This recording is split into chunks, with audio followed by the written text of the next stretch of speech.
Young લોકોમાં પણ ક્યારેક એએમએચ ઓછો હોય છે. તો એનું કારણ શું? તો કે ભાઈ જેનેટિક. ક્યારેક તે હેરિડિટરી હોઈ શકે છે. તમારા મમ્મીને વહેલો મેનોપોઝ આવી ગયો છે, તમારી બહેનોનો લો એમએચ છે. ક્યારેક સ્ત્રી જ્યારે એના મમ્મીના પેટમાં હોય છે ત્યારે તેની માતાને ક્યારેક ન્યુટ્રિશન ઓછું મળે છે, અથવા તો એવા કોઈ પણ કારણો એના મમ્મીની પ્રેગ્નન્સીમાં થતા હોય છે, જેના કારણે જન્મથી જ તેણીનું અંડાશય તેવું ખરાબ બને છે.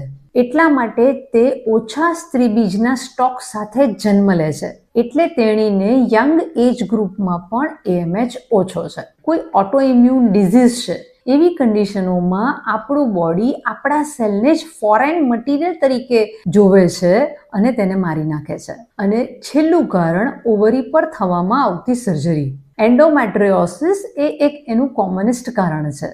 જો તમને વારે વારે ચોકલેટ સિસ્ટ અથવા તો કોઈ પણ પ્રકારના સિસ્ટ ઓવરીમાં થયેલા છે અને જો આપણે સર્જરી કરાવેલી છે, તો દરેક સર્જરીમાં એ અંડાશયની ગાંઠની સાથે થોડા તમારા હેલ્ધી એગ્સ પણ જતા રહેતા હોય છે. તેના કારણે પણ તમારો એએમએચ ઓછો થઈ જતો હોય છે.